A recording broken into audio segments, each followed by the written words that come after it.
नमस्कार दोस्तों, आइए सुनते हैं मुंशी प्रेमचंद्र के द्वारा लिखी कहानी पंच परमेश्वर। अगर आपको ये कहानी और मेरा प्रयास अच्छा लगे तो आप इस वीडियो को लाइक ज़रूर करिएगा और चैनल पर नए आए हैं और अभी तक आपने इसे सब्सक्राइब नहीं किया है तो सब्सक्राइब भी ज़रूर कर लीजिए।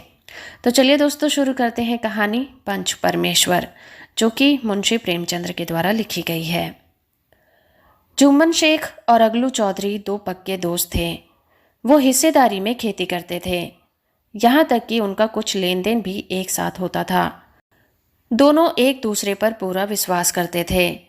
जुम्मन जब हज पर गया तो अगलू पर अपने घर की जिम्मेदारी छोड़ गया, और जब अगलू बाहर किसी काम से जाता तो जुम्मन को अपने घर की जिम्मेदारी दे दिया करता था। अलग अलग धर्मों का होने के बावजूद भी दोनों के बीच भाइयों जैसा प्रेम था, और यही उनकी दोस्ती का मूल मंत्र भी था। जुम्मन शेख की एक बूढ़ी मौसी खाला थी, जिनके पास बहुत थोड़ी जमीन थी। जुम्मन के अलावा उनका कोई नहीं था। जुम्मन ने किसी तरीके से वो जमीन अपने नाम करवा ली थी। जमीन की रजिस्ट्री जुम्मन के नाम ना होने तक मौसी का खूब ख्याल रखा गया। अच्छा खाना, अच्छा व्यवहार और आदर सब कुछ मिलता था। लेकिन एक बार जब रजिस्ट्री हुई तो ये सब भी जाता रहा। जुम्मन की बीवी रोटियों के साथ मौसी को ताने देने लगी। जुम्मन शेख भी कुछ नहीं कहता। जुम्मन की मौसी को उनकी बहू ताने मारती। 2-3 बीघा जमीन क्या दे दी, मानो मोल ही ले लिया हो। मौसी ने कुछ दिन तक तो ये सब सहा, लेकिन जब उससे रहा नहीं गया तो उसने इसकी शिकायत जुम्मन से कर दी। लेकिन जुम्मन ने औरतों के मामले में दखल देना सही नहीं समझा। कुछ दिन तक तो ये सब यूं ही चलता रहा, लेकिन जब मौसी से ये सब सहा नहीं गया तो उसने जुम्मन से कहा, बेटा, अब तुम्हारे साथ निभ नहीं पाऊंगी। एक काम करो, मुझे हर महीने पैसे दे दिया करो, मैं अपना गुजारा कर लूंगी। जुम्मन ने बड़े रूखेपन से जवाब देते हुए कहा, पैसे क्या पेड़ पर लगते हैं? मौसी ने बड़े ही नम्र भाव से कहा, मेरे पास रोजी रोटी के लिए कुछ तो होना चाहिए। पर जुम्मन मुकर गया। इस पर मौसी गुस्सा हो गई और उसने पंचायत करने की धमकी दे दी। इस पर जुम्मन हंसा और बोला, हाँ जरूर करो पंचायत, फैसला हो ही जाए, मैं भी कब तक ये सब सहता रहूंगा। जुम्मन को पूरा भरोसा था कि पंचायत का फैसला उसके ही पक्ष में किया जाएगा। आसपास के गांव में ऐसा कोई नहीं था जो जुम्मन के एहसानों तले दबा ना हो। कोई उससे बिगाड़ना भला क्यों चाहेगा। उसे अपनी जीत पर कोई संदेह नहीं था, क्योंकि आसमान से फरिश्ते तो पंचायत करने आएंगे नहीं। इस बीच बेचारी मौसी हाथ में लाठी लिए एक गांव से दूसरे गांव दौड़ती रही। एक एक कदम चलना मुश्किल हो रहा था, लेकिन अब बात आन पड़ी थी तो उसका निर्णय तो होना जरूर था। गांव में शायद ही कोई ऐसा शख्स होगा जिसको बुढ़िया ने अपना दुखड़ा ना सुनाया हो। किसी ने तो बुढ़िया की बातों को ऊपर ऊपर से ही सुना, तो किसी ने उसके प्रति अपनी संवेदनाएं दिखाई। ऐसे बहुत ही कम लोग थे जिन्होंने बुढ़िया की बातों को गौर से सुना होगा। सब तरफ घूम घाम के अंत में बुढ़िया अगलू चौधरी के पास पहुंची। अपनी लाठी किनारे रखते हुए उसने अगलू से कहा, बेटा तुम मेरी पंचायत में आना। अगलू ने कहा, मुझे बुलाकर क्या करोगी मौसी, गांव के और लोग तो आएंगे ही। मौसी बोली, अपनी मुसीबत का रोना सबके आगे रो आई, अब आना ना आना उनके अधिकार में है। इस पर अगलू ने कहा, आने को तो आ जाऊंगा मौसी, पर वहां मैं कुछ बोलूंगा नहीं। मौसी ने पूछा, भला ऐसा क्यों? जवाब में अगलू ने कहा, जुम्मन मेरा पुराना दोस्त है और मैं उसके साथ अपना रिश्ता बिगाड़ नहीं सकता। मौसी बोली, तो क्या बिगड़ने के डर से अपने दिल की नहीं कहोगे वहां? अगलू मौसी के इस सवाल का जवाब नहीं दे सका, लेकिन उसके दिलो दिमाग में ये सवाल बार बार गूंजे जा रहा था। शाम के समय पंचायत बैठी। जुम्मन ने पहले ही पंचायत में बैठने के लिए इंतजाम कर रखा था। पंचायत शुरू हुई और बूढ़ी मौसी ने पंचों से निवेदन करते हुए कहा, पंचों, आज 3 साल हो गए, मैंने अपनी सारी जमीन जुम्मन के नाम कर दी। इसके बदले में इसने मुझे रोटी कपड़ा देना मंजूर किया था। साल भर तो जैसे तैसे काट लिया, पर अब रोज रोज का सहा नहीं जाता। अब मुझे ना तो रोटी मिल रही है और ना ही कपड़ा। अब इस उम्र में कोर्ट कचहरी जा नहीं सकती। ऐसे में मैं तुम लोगों के सिवा किसे अपना दुख बताऊं? तुम्हारा जो फैसला होगा वो मैं मान लूंगी। रामधन मिश्र, जिनके कुछ परिचित असामियों को जुम्मन ने अपने गांव में बसाया था, उन्होंने जुम्मन से पूछा, हाँ मियाँ, तुम किसी पंच को बदलना चाहो तो अभी कर लो। बाद में जो पंच कहेंगे वो फैसला तुम्हें मानना होगा। जुम्मन को फिलहाल सदस्यों में वही लोग दिखाई दे रहे थे जिनसे किसी न किसी कारण उसका मनमुटाव था। जुम्मन ने रामधन मिश्र को उत्तर देते हुए कहा, मेरे लिए पंचों का हुक्म अल्लाह के हुक्म की तरह है, मुझे कोई आपत्ति नहीं। इस पर बूढ़ी मौसी जुम्मन से बोली, पंच किसी के दोस्त या फिर दुश्मन नहीं होते। अगर तुम्हारा किसी पर विश्वास नहीं है तो रहने दो तुम। अगलू को तो अच्छी तरह से जानते हो ना, तो मैं उसे ही सरपंच बनाती हूँ। यह बात सुनकर जुम्मन अंदर ही अंदर बहुत खुश हुआ। अपनी भावनाओं को छुपाते हुए जुम्मन ने कहा, चलो अगलू चौधरी भी ठीक है, मेरे लिए तो जैसे रामधन वैसे अगलू। अगलू ने जैसे ही ये बात सुनी तो वो थोड़ा असमंजस में पड़ गया। वो इससे कन्नी काटना चाहता था, सो वह बोला, अरे मौसी, तुम तो जानती ही हो कि मैं और जुम्मन बहुत अच्छे दोस्त हैं। इस पर मौसी ने थोड़ा गंभीर होते हुए कहा, बेटा, दोस्ती के लिए कोई अपना ईमान तो नहीं बेचता, पंच तो खुदा का ही नुमाइंदा होता है। पर इस पर अगलू चौधरी ने जुम्मन से कहा, देखो, मैं और तुम पुराने दोस्त हैं, हमने हमेशा एक दूसरे की मदद की है, लेकिन अब पंचों से जो भी निवेदन तुम्हें करना है वो करो। अगलू की बात सुनकर जुम्मन ने सोचा कि अगलू ये सब बातें केवल दिखावे के लिए ही कर रहा है। इसलिए जुम्मन पूरे विश्वास के साथ बोला, पंचों, मेरी मौसी ने अपनी ज़मीन मेरे नाम कर दी थी। इसके बदले में मैंने उनका ख्याल रखना कबूल किया था। इस बात का खुदा गवाह है कि मैंने आज तक अपनी मौसी को किसी तरह की कोई परेशानी नहीं आने दी, लेकिन औरतों में आपस में अनबन रहती है, इससे मैं क्या कर सकता हूँ। इसके अलावा मौसी मुझसे अब महीने का खर्च अलग से देने को बोल रही है। इन्होंने मेरे नाम अपनी कितनी जायदाद की है ये सभी लोगों को पता है, और उसे इतना लाभ नहीं कि मौसी का महीने का खर्च निकाल सकूं। दान पत्र में भी इस तरह के खर्चे का कोई जिक्र नहीं है। अगर ऐसा होता तो मैं इस तरह के झमेले में पड़ता ही नहीं। बाकी पंचों को जैसा ठीक लगे वैसा फैसला कर दें। अगलू चौधरी को कभी कभार कचहरी का काम पड़ ही जाता था, इसलिए वो कानून के बारे में अच्छी समझ रखता था और कानून का भी पक्का था। इसलिए उसने जुम्मन से तर्क करना शुरू कर दिया। अगलू का एक एक सवाल जुम्मन पर बहुत खटक रहा था।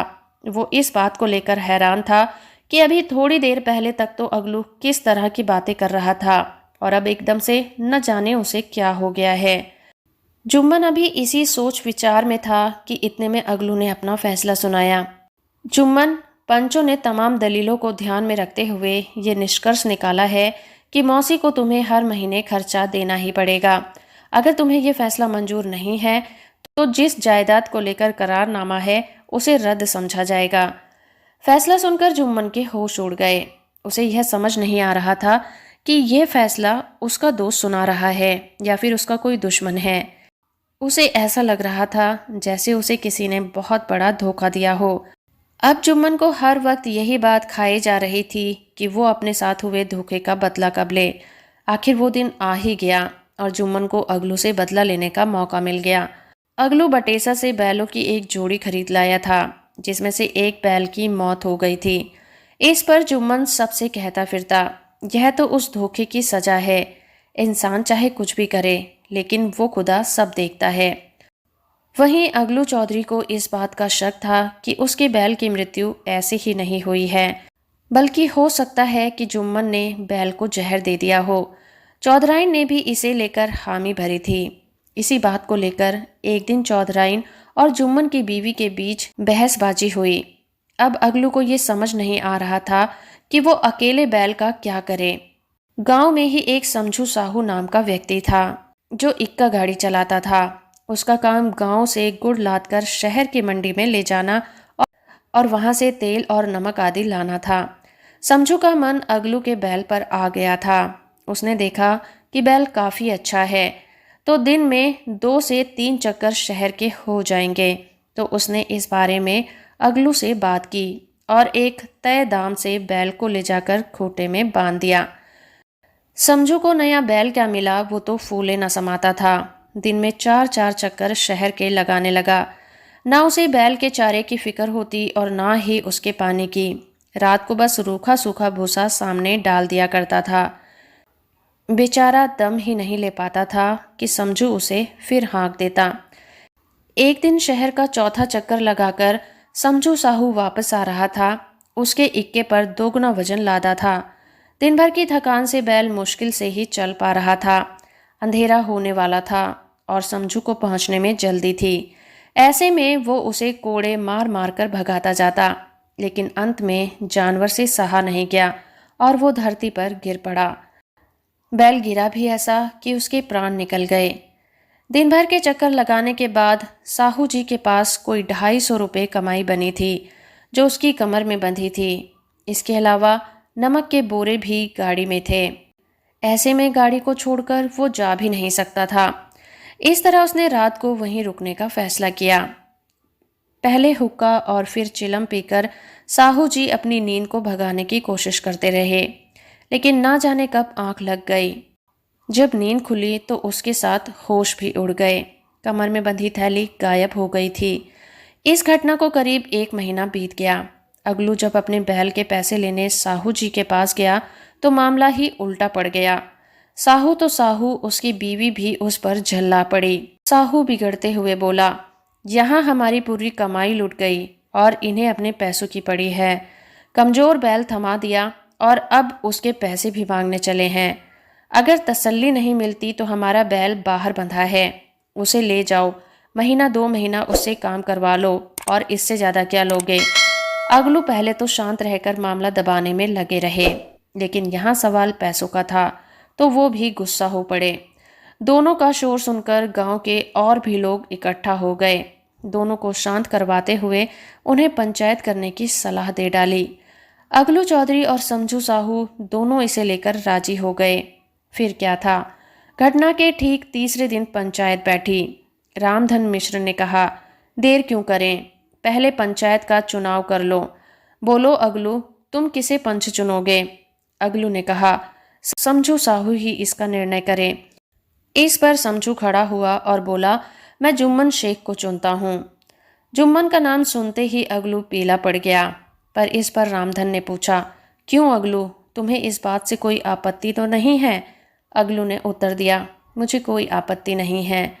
जुम्मन ने जैसे ही सरपंच का स्थान ग्रहण किया, उसके मन में ये भाव पैदा हुआ कि मैं इस वक्त धर्म के सबसे बड़े स्थान पर बैठा हूँ। मैं जो कहूँगा वो अल्लाह की आवाज़ होगी, इसलिए मुझे सत्य के मार्ग पर ही चलना है। पंचायत शुरू हुई और दोनों पक्षों से सवाल जवाब का सिलसिला भी शुरू हो गया। इस बात पर सभी की सहमति थी कि समझू को बैल का खरीद मूल्य तो देना ही होगा, लेकिन दो पंच इस बात को लेकर समझू को थोड़ी राहत देना चाहते थे, क्योंकि बैल के मर जाने से उसे भी हानि हुई थी। लेकिन इसके उलट दो पंच समझू पर बैल के मूल्य के अलावा उस पर अतिरिक्त दंड की राशि भी लगाना चाहते थे, ताकि कोई दूसरा पशुओं के साथ इस तरह का क्रूर व्यवहार करने से पहले 100 बार सोचे। अंत में जुम्मन खड़ा हुआ और फैसला सुनाते हुए बोला, अगलू चौधरी और समझू साहू पंचों ने पूरे मामले पर अच्छी तरह से सोच विचार कर निर्णय लिया है कि समझू साहू अगलू चौधरी को बैल के पूरे पैसे देगा, क्योंकि जब बैल खरीदा गया था तो उसे कोई बीमारी नहीं थी। बैल की मौत उस पर किए गए जुल्म और कड़े परिश्रम से हुई है। इस पर रामधन मिश्र ने खड़े होते हुए कहा, समझू साहू ने बैल को अपने किए की वजह से मारा है, इसलिए उससे तो अतिरिक्त दंड लेना भी चाहिए। इस पर जुम्मन ने कहा, यह दूसरा मसला है, इसे अभी उठाने का कोई मतलब नहीं है। इस पर झगड़ू साहू बोले, पर समझू को भी थोड़ी रियायत तो मिलनी ही चाहिए। इस पर जुम्मन ने कहा, यह अगलू चौधरी का खुद का फैसला है, अगर वो समझू को रियायत देता है तो यह उसका बड़प्पन होगा। पंचों का यह फैसला सुनकर अगलू चौधरी बहुत खुश हुआ और जोर से नारा लगाते हुआ बोला, पंच परमेश्वर की जय। पंचायत में मौजूद सभी लोग अगलू के साथ यह नारा लगाने लगे। हर कोई जुम्मन के न्याय नीति की तारीफ कर रहा था। पंचायत खत्म होने के बाद जुम्मन अगलू के पास आया और रोते हुए उसे गले लगा लिया। जुम्मन बोला, भाई अगलू, जब तुमने मेरी पंचायत का फैसला सुनाया था तो मुझे बहुत बुरा लगा था और तब से मैं तुम्हारा शत्रु बन बैठा था। लेकिन आज मुझे इस बात का एहसास हुआ कि जब हम पंच का स्थान ग्रहण करते हैं तो ना कोई किसी का दोस्त होता है और ना ही दुश्मन। सच और न्याय के सिवा कुछ भी समझ में नहीं आता। यह बात सुनकर अगलू चौधरी भी रोने लग गया।